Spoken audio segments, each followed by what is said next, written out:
It's Dan from Moyer Sons, and today I'm changing things up just a little bit. I'm out here at White's Ferry in Poolesville, Maryland, where it connects Poolesville and of course Leesburg, Virginia. And just like White's Ferry, Moyer Sons has a great connection to Northern Virginia. And for today, we're heading over to the oldest winery in Loudoun County and one of the oldest wineries in Virginia. And I'm here at Willowcroft Farm Vineyards, one of my personal most favorite places in the entire world. Not only was it the first place I tried non-box wine, but I used to work here back in the 2010 range. So here you guys go. We're gonna meet Kelly, we're gonna have a little fun.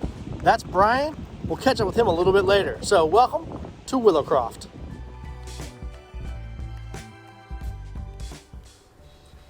And now here at Willowcroft Farm Vineyards, I actually have one of the most amazing people I've ever met in my entire life here, Kelly. Kelly, say hi. Yeah, she doesn't like cameras that much, but she's doing this for me, and I appreciate it. Actually, Willowcroft has a great history just for me. Actually, located no more than 12 feet from me is where I first tried what wasn't boxed wine in my entire life, right here. What turned into me actually working here for a few years at pouring wine right behind the counter. So if you're ever wondering who those great people are pouring the wine is, I was one of them. So I'm super excited about that. With that, today we're going to try 3 different wines, and we're going to have a little discussion about each wine, and of course, kind of what the worth it is. What of it, at the certain price points, wine should you try when you come here to Willowcroft? So the first we're going to start off with Willowcroft Assemblage. And this winery, Assemblage, is actually, this wine is from 2017. Give me a little bit of the background of it. So Assemblage is our premier Bordeaux-style blend. We have a panel of tasters that come in every year to help us make this wine. It is aged in oak for 18 months, so it's not every year. But anyways, close enough. It is a pure Bordeaux blend. We grow 4 out of the 5 Bordeaux grapes here. We do not grow Malbec, but we have all 4 in this blend. It's 40% Cab Sauv, and then 20% Merlot, 20% Petit Verdot, and 20% Cab Franc. It is delicious. Well, let's try it first before we go about the deliciousness. So, how are you supposed to officially drink wine? Like, are you supposed to smell it first? Now you're asking the wrong person. If you asked our owner, we never touch the bulb of the glass. We only touch the stem. But you swirl it around. It's mostly to get the scent. Okay, get a good scent out of it. Get your nose up in it. Actually, it smells really good. So, coming through on the Assemblage, it's a mild taste of some pepper, just a little bit of peppery taste to it. It's full body. The good thing is it comes in quickly to the front of your mouth and then becomes really mellow as it leaves. This is delicious. I would definitely recommend this one when you come in. This is the 2017 blend. Is that what's on right now? We are currently serving the 2017. Honestly, it's a very, very, it's ready to drink, which is kind of abnormal for a 2017 red. So I do highly recommend it. We don't have any in archive, so this is it for the Assemblage. So we also don't have any future. Yeah, so get it now. It's not blended. It's not blended nor bottled yet. So. What kind of food would go well with this one? Oh gosh, like steak, like hearty foods, venison. I like it. Well, we usually do Cab Franc, but maybe this year we'll do Assemblage. But every year I make beef stew in the crock pot for Christmas Eve, and we always have. Usually it's Cab Franc. I will make it a point to make it the 2017 Assemblage this year, but it's delicious with like hearty beef stew. So get the Assemblage, enjoy it with a nice beef stew or a wonderful steak. I'm gonna do it with steak, probably 2 days, because I'm not better than that. And I'll get that. And I'm very biased. I love this place. So now we find ourselves actually in the tasting room area, the second of the 2 tasting rooms here at Willowcroft. Willowcroft being one of the oldest wineries in Virginia, the tasting rooms are very cozy. They're wonderful. You can get a lot of great ambiance here. It's all made of a nice barn, awesome wood as you can tell. Most of the wood actually comes from here on the property. So everything's kind of been reduce, reuse, recycle here, which is actually wonderful. With that, in the second tasting room, we have the Cab Franc. What year is the Cab Franc? 2017. Ooh, 2017 Cab Franc. Now we're going to try it. Now before we try it, what are the current hours for fall and the winter for Willowcroft? Right now I think we're going to maintain our same hours. We are currently running Friday through Monday, 11 to 5:30. When it does get colder, however, we do not have a lot of seating outside, so we're going to an indoor reservation system only. And we're also keeping it 21 and over only. Indoors, outside is at your own risk. But yeah, Friday through Sunday. Friday through Monday, 11 to 5:30. Friday through Monday. Now, to make sure as you do that, check out the website to get the reservations. Yes. On our homepage on our website, www.willowcroftwine.com, there will be a link to make your reservation. So start doing that right now. And of course, one of the greatest things about Virginia wineries is that you can go to more than one. So if you're trying to put together a good wine tour, I always say end here because it's amazing, but make sure you get that reservation on time. And as we start up, we're going to do the Cab Franc. Again, grab it by the stem, swirl it in the glass, smell it. Oh, that's a really good nose. Oh, that's brilliant. Okay. Cab Franc's my absolute favorite. It's got that distinctive cherry flavor, smoky finish. But, back in my day, I've been here for 15 years. At first, Cab Franc was the quintessential Virginia wine, Virginia grape. It still has, some glory for sure, but mostly Petit Verdot and Bordeaux blends have kind of taken over that role. Some white grapes, Viognier, kind of taken over that role, but we really love Cab Franc. We've been making it since the beginning, since 1984. A lot of wineries that are a little newer, actually, they have vintages that are 2019, 2018, and that's what this is a 2017. So you're already looking at a 3-year-old wine, and that's what's coming up right now. So being one of the older wineries in the area, you actually have that opportunity to have 3-4-year-old wine right there as part of your tasting. This is very mellow. It's wonderful. I could bathe myself in this and be very happy with that while eating cheeses. What makes it better?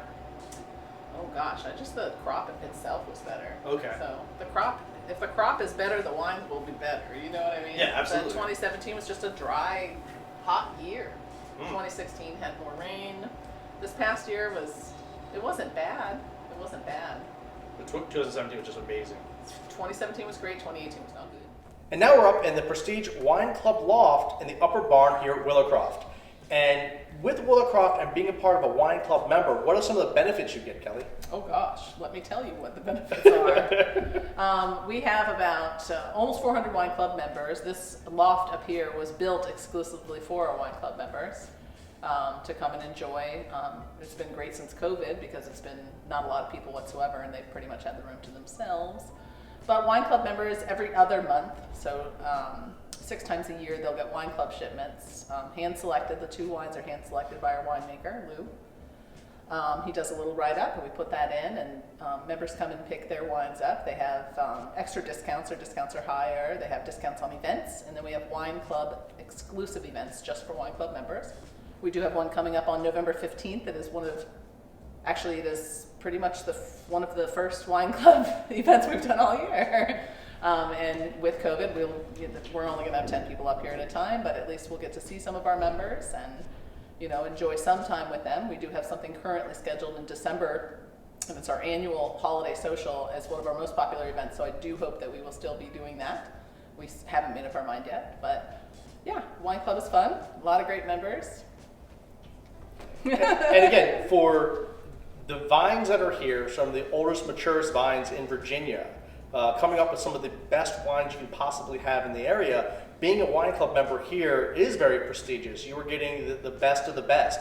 So when you're thinking about joining a wine club, please come try the wines and sign right up and take advantage of these wonderful rooms and events that are available. And next summer, they're just going to come more and more, so it'll be great. Now, we also have a special guest here, our Albarino representative and expert, Brian. So before we drink our Albarino, Brian, who are you, and tell me about this wine. I'm Brian Strohmeyer. I'm the assistant winemaker here at Willowcroft. It's basically a team of 2 of us that make our wines, Lou and myself. And today we are tasting an Albarino. We started growing Albarino, and we're one of the few Albarino growers in Virginia. And it's quite sought after grape. We do sell some of our grapes to other wineries, but Albarino it's a Spanish grape, and we do it in 2 different styles. We do a regular steel fermented, which is crisp and acidic and clean, and we also do another reserve, which is what we have today. Now this wine was barrel fermented, in neutral oak, so it doesn't give you that overwhelmingly California toothpick spitter type of a white wine. It's got a very faint hint of the oak, but it gives it a smoother, rounder mouthfeel, more creaminess to the Albarino, which plays well with the high acidity that does come with this grape. So, well, cheers. Thank you very much. I appreciate it. Absolutely. So now we try the Albarino. I'm pretty sure our first bottle of the Albarino was 2009. I believe so. So we've probably been growing it since 2006 or 2007. yeah, had to have been 2006, 2007, before I was born. Very crisp. Very crisp coming through, very creamy. Aftertaste dissolves quickly, which makes it very smooth. I would highly recommend the Albarino. And Brian, with being one of the winemakers here, what makes Willowcroft so special as far as the vineyard goes? Well, growing grapes in Virginia has always been tough to do. In fact, when Lou first started, he failed his first year and had to replant. So he has since learned how to fail and how to make things work from those failures. And he is sought after by other people in Virginia for the knowledge that he has gained. So he's figured out the correct ways of plantings, the spacing, the orientation to the sun with the rows. So he's found that this wine, this grape rather, will stand up to the Virginia environment. Virginia soil is primarily red clay. Red clay just absorbs water, and it makes it very difficult on the vines. I always give the analogy of it's like going to bed with wet socks and wet underwear. You wake up in the morning, you don't feel good. So that's exactly what happens to the vines. They wake up in the morning after being soaked all night long, and they're prone to diseases, to fungus, to insect damage. But what Lou has done is he's figured out all the ways to alleviate those problems of our vines going to bed with wet socks and underwear. So that it's taken a lot of trial and error, a lot of hit and miss, but he's figured out what to do here in Virginia. Sometimes the mistakes is what makes you better. And again, growing grapes is an exact science, and this is one of the best places for it. When you come to Willowcroft, you're going to drive up a large mountain. You feel like you're getting lost. You're not. You're almost there. But you'll see the vineyard on the side of the mountain. The views here are spectacular. I'll show a couple pictures of that at the end of the video. But it is an amazing place. Please come out. Check them out online, which is willowcroft.com. www.willowcroftwine.com.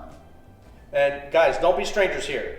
Get a reservation, come on up, and be part of the family. Welcome to Willowcroft. Cheers. Cheers.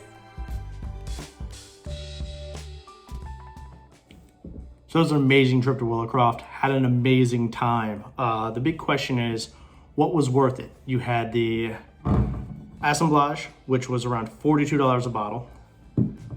Cab Franc, which sat around $34 a bottle. With Albarino, that's closer in that $24 range. Now, not a huge white fan, so I'll have to go with and leave the Albarino off to the side. However, between these two, Cab Franc, absolutely the worth it winner. $34 a bottle every single time. You'll never be upset with yourself. You will love it. So get yourself a Cab Franc. To add to that, we actually had an amazing time sitting down with Lou Parker, the owner of Willowcroft, and the person who started all this and started helping out over 50 wineries kind of show up into Loudoun County.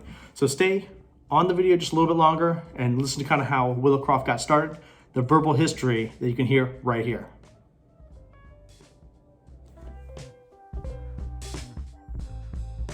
Willowcroft was founded in 1983, am I correct? Oh, what are you talking about, First Vineyard? First Vineyard.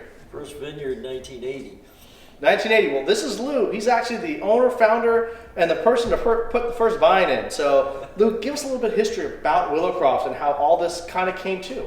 All right. Well, it's kind of a fun history. I was living in the suburbs in Fairfax. My family two young daughters, and my daughters got involved with a wonderful club, the 4-H Club of Virginia, and became interested in doing projects for the 4-H Club, which involved raising animals. And raising animals in the Fairfax suburb wasn't very popular with our neighbors. So we figured we had to buy a farm. So we came out here and bought this farm in October of '79. Oh, wow. And so let's see, I've been here for over 40 years now. The kids came and we bought the farm, and they raised animals, but I was thinking, okay, what can you do on a small, high rocky farm to maybe make a positive cash flow and a profit? And of course, you couldn't do it with corn, or you couldn't do it with soybeans, or high rocky farm was not right for that. And it's hard to do it with animals, farm animals. So I discovered kind of by chance that people were beginning to think about the possibility of growing commercial grapes in Virginia. At that time, in the 70s and until 80, the Extension Service and the USDA were not providing advice to commercial grape farmers in Virginia. They didn't think it was good advice. They thought that it was not possible to successfully have a farm to do that in Virginia. So against the advice, I decided to do it anyway. And the reason was that I was running Hazelton Laboratories, big contract laboratory in Tyson's Corner at the time. And I had a financial analyst working for me that was hired away from me by Barbersville. And Barbersville, one of the first ventures in Virginia in commercial winemaking, run by a huge Italian winemaker, the Zonin family. Yeah. The Zonin family. So I figured, somebody that knew what they were doing thought, well, maybe it was possible. So I went and visited Barbersville, learned a little bit about what they were doing, and figured I'd take a chance. And so what had happened was the technology of growing grapes had changed, and because of the wonderful work of a Ukrainian plant pathologist, Dr. Konstantin Frank, it was now deemed maybe possible to grow Vitis vinifera varieties, European grape varieties, in the middle Atlantic states. So I figured I'd give it a try. Of course, I didn't know anything about it, and I called Dr. Frank and said, I'm a commercial, want to start a commercial winery at my small farm in Virginia. Would you sell me the planting stock? It wasn't easy to get planting stock in those days. And he said to me in his Ukrainian accent, English was not one of his native languages, he said, I wouldn't sell stock to you. You don't know what you're doing. And of course, he was right. And I was able to get the vines, the first vines for me, of the vinifera varieties were Chardonnay, Riesling, and Cabernet Sauvignon, and they came from a hobbyist in Martha's Vineyard. Oh, wow. So the first grapes here in my vineyard came from Martha's Vineyard, and were planted. I planted, a few dozen of them in what had been the old garden plot here at Willowcroft, and thinking that that would be a good place to start them, and it wasn't. There was much too high a level of nitrogen in the garden plot because the manure from the barn animals had been hauled up there for a century, and it was extremely high in nitrogen. The grapevines took off and grew excessively, and because of that excessive growth, they failed to harden off correctly for the winter, and they were all killed. In the first winter of 1980, 81, we planted again, and planted in pasture land, and that vineyard's still in existence today. And the vines, some of them are some of the oldest in the state now, because they've been there for almost 20 years, almost 40 years. Almost 40 years, yeah. Almost 40 years. So anyhow, that's kind of how we got started. The girls came, and they were young, and they participated in 4-H, and they grew chickens and rabbits and and goats, big emphasis on goats and horses and cattle. I planted and grew grapes. Now the girls are gone, but the grapes are still here. Well, how many wineries are in Loudoun County itself now? I understand that we're at about 50 if you include permits in process. Okay. Yeah, so we're the first, and the Extension Service prediction that it was a bad bet is the jury's probably still out, but so far so good. So Lou started what now has turned into almost 50 wineries just in Loudoun County, and has helped facilitate and explode the Virginia wine culture here throughout the entire state. And you learn, he's a man with a dream who learned how to do something, failed once, Yep. but learned from those failures, and it turned into this brilliant winery in this brilliant location with wonderful views and amazing people. Anything you want to add? Oh, good. It's winemaking is a lifetime of learning, and it's a wonderful thing to do because it involves so many things: agriculture and chemistry and microbiology and politics, and all of them wrapped up in a bottle of wine. So it's always been a little bit of fun. Yeah. Awesome. Well, cheers, Lou. Good. How now, bro? How now,